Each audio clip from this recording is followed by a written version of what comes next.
ये कहानी दो ऐसी लड़कियों पे आधारित है जिसे ऊंचे ऊंचे पहाड़ और पर्वतों पे चढ़ने की जुनून होती है। लेकिन एक बार इन दोनों की मुलाकात चार लड़कों से होती है। पहले तो वो लड़के इन लड़कियों से अच्छे से घुल मिल जाते हैं, लेकिन कुछ ही देर में वो अपनी असली रूप में आ जाते हैं और उन लड़कियों के साथ गलत काम करने लगते हैं और उसी दौरान एक लड़की को जान से भी मार डालते हैं। लेकिन दूसरी लड़की उन सभी लड़कों के साथ ऐसा सलूक करती है जिसे देखने के बाद आपका भी हवा टाइट हो जाएगा। तो कहानी काफी दिलचस्प होने वाली है। तो चलिए कहानी की शुरुआत करते हैं। तो कहानी की शुरुआत में हम कैलिफोर्निया के खूबसूरत पहाड़ और वहाँ की दिलचस्प नजारों को देखते हैं और वहीं उन पहाड़ों के बगल में एक छोटा सा रिसोर्ट में हम दो लड़कियों को देखते हैं जिसका नाम सोफी और कैली होता है। और यहाँ पर ये लड़कियाँ अपना वीकेंड एंजॉय करने के लिए आई होती है और अगले दिन ये दोनों इस इलाके के सबसे ऊंचे पहाड़ पर क्लाइंब करने वाली हैं, जिसकी ऊंचाई तकरीबन 10,000 फीट है। अब यहाँ पर ये लड़कियाँ अगले दिन क्लाइंब पर जाने की तैयारी करने लगती है और तभी यहाँ पर चार और लड़के अपने जीप लेकर आ जाते हैं और उन लोगों को देखकर ऐसा लग रहा था कि ये लोग भी यहाँ पर क्लाइंब करने आए हैं। अब इन लोगों के शोर शराबा सुनकर सोफी और कैली भी बाहर आ जाती हैं और उन लड़कों को देखने लगती हैं और तभी यहाँ पर एक जॉस नाम के लड़के की नजर सोफी पे पड़ती है और यहाँ इन दोनों के बीच में थोड़ी सी दिलचस्पी भी झलकती है। और फिर कुछ देर के बाद जॉस इनके दरवाजे पे आता है और कैजुअली वो अपना इंट्रो देते हुए उन दोनों के साथ फ्लर्ट करने लगता है और वो उन लोगों को रात को हो रही पार्टी में भी इनवाइट करता है। सोफी थोड़ा चटपटी टाइप की लड़की होती है, इसीलिए वो उनके पार्टी में जाना तो चाहती है, लेकिन कैली उसे मना कर देती है और उसे मना करते देख सोफी भी जाने से इनकार कर देती है। वहीं दूसरी तरफ हम उनके दोस्तों को देखते हैं। यहाँ पर एक जैक नाम का बंदा कहता है कि रिसोर्ट के मैनेजर ने हमें क्लाइंब करने से मना किया है क्योंकि अभी पहाड़ के ऊपर काफी सारे बर्फ जमे हुए हैं, इसीलिए तो कोई क्लाइंब नहीं कर रहा है। और तभी रोनी और टेलर कहते हैं कि यार देखो जॉस का एंगेजमेंट हो चुका है और वो यहाँ आते ही लड़कियों के साथ फ्लर्ट करने चला गया है। और तभी यहाँ पर जॉस आ जाता है। वो कहता है कि मैं यहाँ एंजॉय करने के बहाने ढूंढ रहा हूँ और यहाँ उसके दोस्त उसका मजाक उड़ा रहे हैं। वो कहता है कि यार घर से इतना दूर आने के बाद थोड़ा तो एंजॉयमेंट बनता है ना भाई। वहीं दूसरी तरफ हम सोफी को देखते हैं जो पार्टी में जाने के लिए कैली को मना रही होती है। वो कहती है कि यार हम लोग ज्यादा देर नहीं रुकेंगे क्योंकि सुबह होते ही हम दोनों को क्लाइंब पे भी जाना है ना, तो पार्टी से जितनी जल्द हो सके हम लोग वापस आ जाएंगे। यहाँ पर कैली तो पहले मना करती है, लेकिन सोफी के बार बार रिक्वेस्ट करने से फाइनली वो मान जाती है। इसके बाद हम रात को देखते हैं जहाँ पर ये सारे लोग आग जलाकर बैठे होते हैं। यहाँ पर सोफी बहुत ही जल्द इन सभी से घुल मिल जाती है, उनसे बातें करने लगती है, लेकिन कैली वहाँ किसी से बात नहीं करती, वो चुप रहना ही पसंद करती है। यहाँ पर ये लड़के लोग बताते हैं कि वो सारे कॉलेज दोस्त हैं और आज कई सालों के बाद हम लोग साथ में वीकेंड पर एंजॉय करने के लिए निकले हैं। और तभी सोफी जॉस के हाथों में एक अजीब सी घड़ी देखती है और वो उसके बारे में उससे पूछती है। यहाँ पर जॉस कहता है कि ये कोई आम घड़ी नहीं है, बल्कि इसमें एक पर्सनल लोकेटर बीकन लगा हुआ है जिससे आप दुनिया के किसी भी कोने में फंस गए हो, इसका सिर्फ एक बटन दबाने से ये सीधे सैटेलाइट में सिग्नल भेजती है और कुछ ही देर में आपके पास मदद भी आ जाएगा। और तभी बातों ही बातों में सोफी इन लोगों से कहती है कि वो दोनों सुबह होते ही यहाँ के सबसे ऊंचे पहाड़ जिसका नाम एंटीलाओ है उस पर क्लाइंब करने वाली है। अब ये सुनकर लड़के लोग हैरान हो जाते हैं। वो कहते हैं कि हम लोग भी उसी पर क्लाइंब करना चाहते हैं, लेकिन हम लोग क्लाइंब में ज्यादा ट्रेंड नहीं है। और तभी हम कैली को देखते हैं जो यहाँ से रेस्ट करने के लिए अपने कैबिन के लिए निकल जाती है और वहीं सोफी कुछ देर और रुकने का डिसाइड करती है। यहाँ पर जॉस कहता है कि कल हम लोग भी क्लाइंब करने वाले हैं, लेकिन दूसरे रास्ते से। अब ये सुनकर सोफी थोड़ा हंसने लगती है। वो कहती है कि तुम लोग सीधे चढ़ाई नहीं कर सकते, इसीलिए आसान रास्ते से क्लाइंब करोगे है ना, लेकिन तुम लोग चाहे कुछ भी कर लो, हम दोनों से पहले टॉप पर नहीं पहुँच पाओगे। और तभी जॉस कहता है कि अगर तुम चाहो तो मेरी कैबिन में चलकर पूरी रात क्लाइंब सिखा सकती हो। दरअसल दोस्तों जॉस इनडायरेक्टली सोफी के साथ रात गुजारने की बात करता है, लेकिन सोफी उसकी बातों को इग्नोर करती है क्योंकि वो मन ही मन में जॉस को चाहने लगी थी। वहीं दूसरी तरफ हम कैली को देखते हैं जो अपने कैबिन में अपने बॉयफ्रेंड का वीडियो देख रही होती है जिसमें वो कहता है कि एंटीलाओ पर उसकी ये तीसरी चढ़ाई है जबकि कैली का ये पहली चढ़ाई होगी।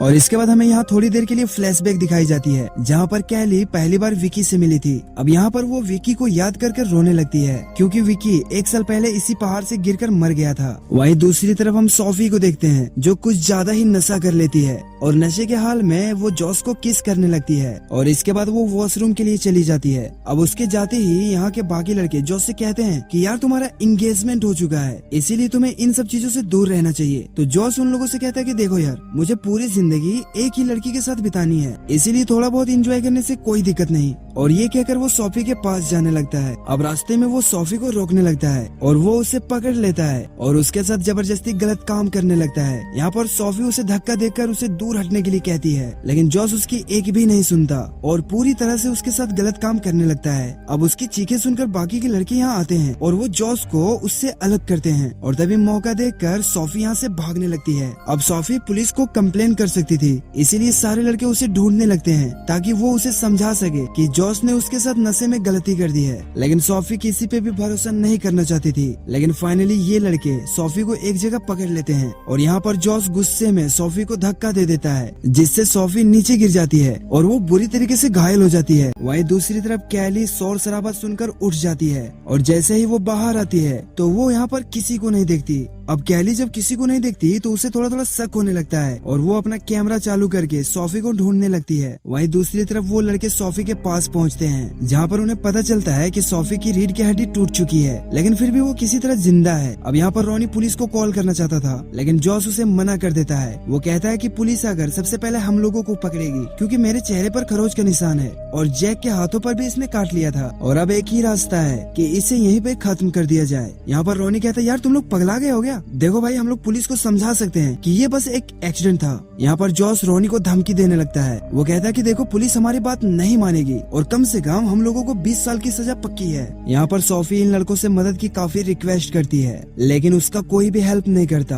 और गाइस यार, ये सीन ना काफी इमोशनल थी यार। और इसके बाद जॉस एक पत्थर उठाता है और वो सोफी को बड़े ही बेरहमी से जान से मार डालता है और वो उन लड़कों को भी मारने के लिए कहता है ताकि वक्त आने पर वो लोग पीछे न हट सके। वहीं दूसरी तरफ हम कैली को देखते हैं, जो सब कुछ अपने कैमरे में रिकॉर्ड कर लेती है और वो यहाँ पर काफी ज्यादा डर रही होती है। अब ये लड़के पुलिस को एक्सीडेंट दिखाने के लिए सबसे पहले वो सोफी के नाखून को साफ करते हैं और फिर उसे ढलान से नीचे गिरा देते हैं। अब उसे गिरते हुए देखकर कैली चिल्ला जाती है और वो लड़के समझ जाते हैं कि कैली ने सब कुछ रिकॉर्ड कर लिया है, इसीलिए वो उसे पकड़ने के लिए उसका पीछा करने लगते हैं। वहीं कैली अपनी पूरी जान लगाकर भाग रही होती है। यहाँ पर जॉस कहता है कि अगर वो कैमरा पुलिस के हाथ लग गई तो हमें फांसी से कोई नहीं बचा सकता और इसीलिए चाहे कुछ भी हो जाए हमें कैली को भी खत्म करना होगा। अब भागते भागते कैली जल्दी से अपने कैबिन तक पहुंच जाती है और अपना बैग उठाकर उन लोगों के आने से पहले वो पहाड़ की तरफ भाग जाती है और वो पहुंचते ही पहाड़ के सीधी तरफ से चढ़ाई करना शुरू कर देती है, क्योंकि उसे पता होता है कि लड़के लोग सीधी चढ़ाई नहीं कर सकेंगे क्योंकि वो लोग ज्यादा ट्रेंड नहीं है। लेकिन उसे पकड़ने के लिए टेलर भी चढ़ने लगता है और किसी भी हालत में वो उसे पकड़ने की कोशिश करता है और इसी हड़बड़ी में कैली के बैग से जरूरी इक्विपमेंट्स नीचे गिर जाते हैं। लेकिन कैली हार नहीं मानती, वो बिना रुके ही आगे बढ़ती जाती है। अब जैसे ही टेलर उसके करीब पहुंचता है तभी कैली अपने पैरों से उसे धक्का देती है, जिससे टेलर नीचे गिर जाता है और वो यहाँ पर दर्द के कारण चिल्लाने लगता है। दरअसल उसके पैरों की हड्डी टूटकर बाहर निकल गया था। यहाँ पर जॉस चिल्लाते हुए कहता है कि तुम चाहे कुछ भी कर लो, वो लोग तुझे जिंदा नहीं छोड़ेंगे। इसके बाद ये लोग टेलर को उठाकर कैबिन में ले जाते हैं और उसे पेन किलर देकर थोड़ी देर आराम करने के लिए कहते हैं ताकि इस बीच वो कैली का काम तमाम कर सके।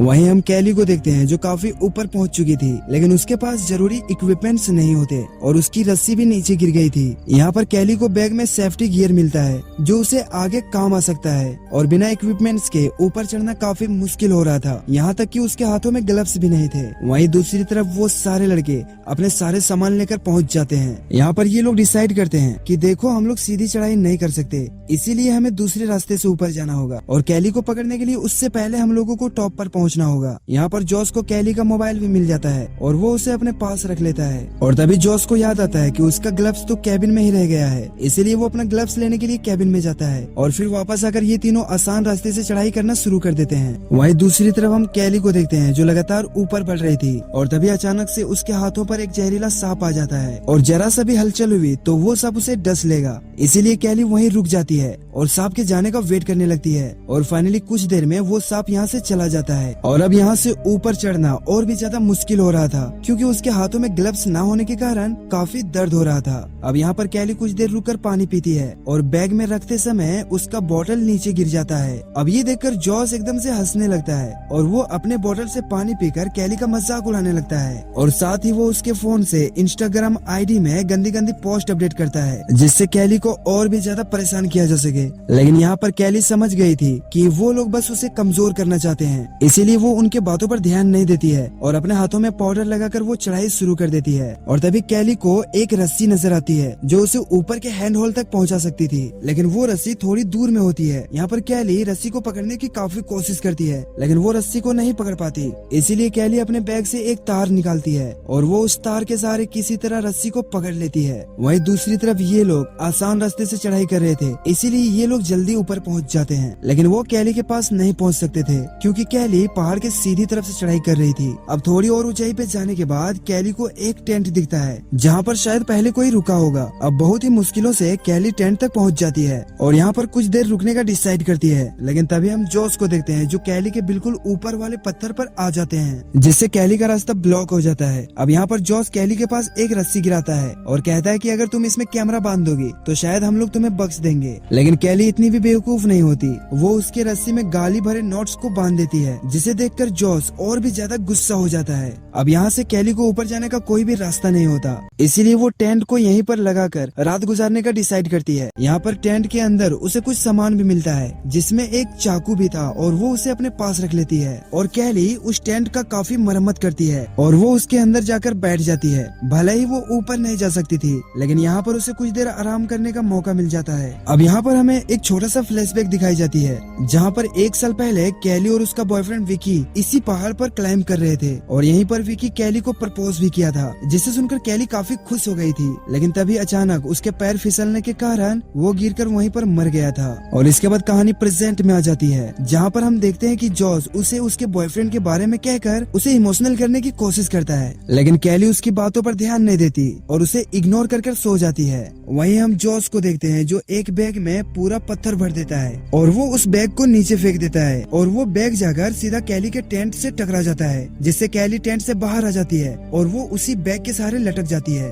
अब यहाँ पर जॉस बैग में लगी रस्सी को काट देता है, लेकिन कैली का किस्मत साथ देती है, वो चट्टान पकड़कर किसी तरह बच जाती है। अब बाहर काफी ज्यादा ठंड होती है, इसीलिए वो दोबारा से उसी टेंट के अंदर चली जाती है, लेकिन तभी रस्सी के सहारे जैक यहाँ आकर कैली पर अचानक से हमला कर देता है, लेकिन तभी कैली अपने चाकू से उस पर अटैक कर देती है। अब यहाँ पर टेंट ज्यादा हिलने के कारण वो दोनों टेंट से ही लटक जाते हैं और खुद को बचाने के लिए ये दोनों रस्सी को मजबूती से पकड़ लेते हैं। अब उन दोनों को लटकता हुआ देखकर जॉस और रोनी उन्हें ऊपर खींचने लगते हैं। अब जैसे ही कैली ऊपर आती है, जॉस उसके बालों को पकड़ लेता है और तभी वो जैक के चाकू से अपने बाल को काटकर नीचे गिरने लगती है और गिरते हुए वो टेंट को पकड़ लेती है, लेकिन अब टेंट भी गिरने वाला होता है, इसीलिए वो फौरन पत्थर के ऊपर आ जाती है। अब यहाँ पर रुकना काफी मुश्किल लग रहा था क्योंकि ज्यादा ऊंचाई होने के कारण ठंड भी बहुत ही ज्यादा लग रहा था और कैली के पास सिर्फ उसका बैग है। वहीं दूसरी तरफ हम जैक को देखते हैं जो काफी ज्यादा जख्मी होता है और वो चाहता है कि जॉस मदद के लिए कॉल करे और उसकी इस बात से रोनी भी एग्री होता है। अब यहाँ पर जॉस उन्हें दिलासा देने के लिए झूठ मूठ में कहता है कि ठीक है मैं कॉल कर दूंगा और सुबह होते होते यहाँ पर हेल्प आ जाएगी। अब रात को जब ये तीनों सो जाते हैं और तभी जैक रोनी से कहता है कि मुझे लग रहा है कि जॉस हमसे झूठ कह रहा है, उसने किसी को कॉल नहीं किया है। दरअसल मुझे उस पर तभी शक हो गया था जब वो ग्लव्स लेने के लिए कैबिन वापस गया था और जब वो कैबिन से बाहर निकला था तो वो काफी परेशान लग रहा था और मुझे लग रहा है कि शायद उसने टेलर को भी जान से मार दिया है क्योंकि वो समझ गया था कि कैली को मारकर एविडेंस खत्म करने से पहले अगर टेलर ने हेल्प के लिए कॉल किया तो वो फंस जाएगा। इसीलिए ये दोनों यहाँ पर प्लान बनाते हैं कि वो लोग जॉस की घड़ी से लोकेटर बीकन को एक्टिवेट कर देंगे। अब जैसे ही रोनी जॉस के पास जाता है तभी वो देखता है कि जॉस भी यहाँ जाग रहा था और उसने इन दोनों की सारी बातें सुन ली थी। अब यहाँ पर वो इन दोनों को धमकी देता है कि सबूत मिटाए बगैर हमने अगर पुलिस को कॉल किया तो पुलिस सबसे पहले हम लोगों को पकड़ेगी और अगर तुम लोगों ने जरा से भी गड़बड़ी की तो मैं खुद पुलिस को कॉल करके बता दूंगा कि हम सब इसमें शामिल हैं। इसके बाद ये तीनों यहाँ पर सो जाते हैं और कुछ देर के बाद जैक टॉयलेट करने के लिए उठता है और ढलान के पास जाकर टॉयलेट करने लगता है, लेकिन तभी जॉस एक हथौड़े से उसके सर पर वार करता है और उसे धक्का देकर नीचे गिरा देता है, जिसे गिरते हुए कैली भी देख लेती है और वो काफी ज्यादा डर जाती है। और कुछ देर के बाद जब रोनी सोकर उठता है तो जॉस उसे झूठ कहता है कि उसने जैक को टेलर के पास भेज दिया है ताकि वो कुछ खाने पीने का सामान ला सके। इसके बाद जॉस रोनी से कहता है कि तुम आखिरी बार जाकर कैली से कैमरा मांगो और अगर वो देने से इनकार किया तो तुम उसे जान से मार देना। इसके बाद रोनी रस्सी के सहारे कैली के पास आता है और वो उससे कहता है कि देखो मैं तुम्हें मारना नहीं चाहता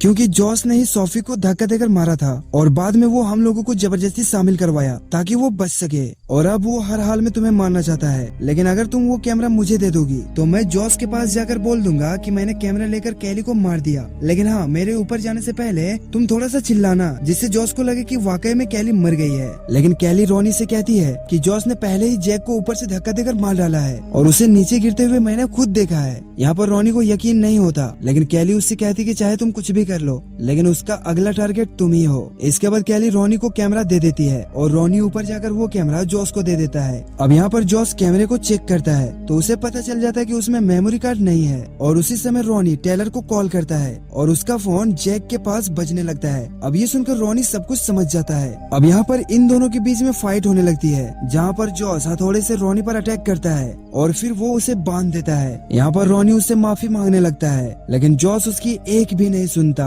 और उसके बॉडी में आग लगाकर वो उसे भी नीचे फेंक देता है। अब कैली ये सब कुछ अपने आंखों के सामने होता देखकर और भी ज्यादा डर जाती है और इधर जॉस ने अपने सारे दोस्तों को जान से मार दिया है और अब वो कैली को मारने के लिए नीचे जाने की तैयारी करने लगता है। और तभी कैली को जैक का चाकू मिल जाता है जो गिरते समय एक जगह अटक गया था। और तभी कैली को वहीं दरारों में एक जहरीला सांप दिखाई देता है, जिसे देखकर उसके दिमाग में एक आइडिया आता है। और तभी जॉस सेफ्टी रॉफ के सहारे नीचे आ जाता है और वो कैली पर हमला करते हुए उससे मेमोरी कार्ड मांगता है। यहाँ पर कैली उसका सामना करती है और कैली उससे कहती है कि तुम चाहे कुछ भी कर लो, लेकिन तुम्हें वो मेमोरी कार्ड नहीं मिलने वाला, क्योंकि मैंने उस मेमोरी कार्ड को उस दरार में फेंक दिया है जो कि किसी को भी मिल सकता है। अब ये सुनकर जॉस उस दरार में अपना हाथ डालता है और तभी वो जहरीला सांप उसके हाथ में डस लेता है, जिससे जॉस और भी ज्यादा गुस्सा हो जाता है और वो कैली को बेरहमी से मारने लगता है। लेकिन कैली भी अपनी पूरी ताकत से उससे फाइट कर रही होती है और किसी तरह वो उसके सेफ्टी रॉफ को काट देती है, जिससे जॉस चट्टान से लटक जाता है। अब यहाँ पर वो भी मुसीबत में फंस जाता है, इसीलिए वो कैली से हेल्प मांगने लगता है। और तभी कैली की नजर उसके घड़ी पे पड़ती है, इसीलिए वो मदद बुलाने के लिए उसके घड़ी में लगे स्विच को दबा देती है और इसके बाद वो जॉस के हाथों को कुचलने लगती है, जिससे जॉस का हाथ छूट जाता है और वो नीचे गिरकर कुत्ते की मौत मर जाता है। अब यहाँ पर कैली बिल्कुल सेफ होती है और अब यहाँ पर सुबह भी हो जाती है और वहीं कैली बिना कोई सेफ्टी के ऊपर की ओर चढ़ने लगती है और फाइनली वो टॉप पर पहुंच जाती है और अब उसकी क्लाइंब भी पूरी हो जाती है जो वो विकी के साथ पूरा करना चाहती थी। और तभी कुछ ही दूर से हेलीकॉप्टर की आवाज सुनाई देती है और कुछ इस तरह से कैली अपनी जिंदगी की सबसे बड़ी लड़ाई को जीत जाती है। वेल गाइस, अगर वीडियो आपको थोड़ी सी भी अच्छी लगी हो कहीं से भी, तो आप इस वीडियो को लाइक करके चैनल को सब्सक्राइब जरूर कर देना, क्योंकि आपको इस चैनल पर हर एक तरह का मसाला मिल जाता है।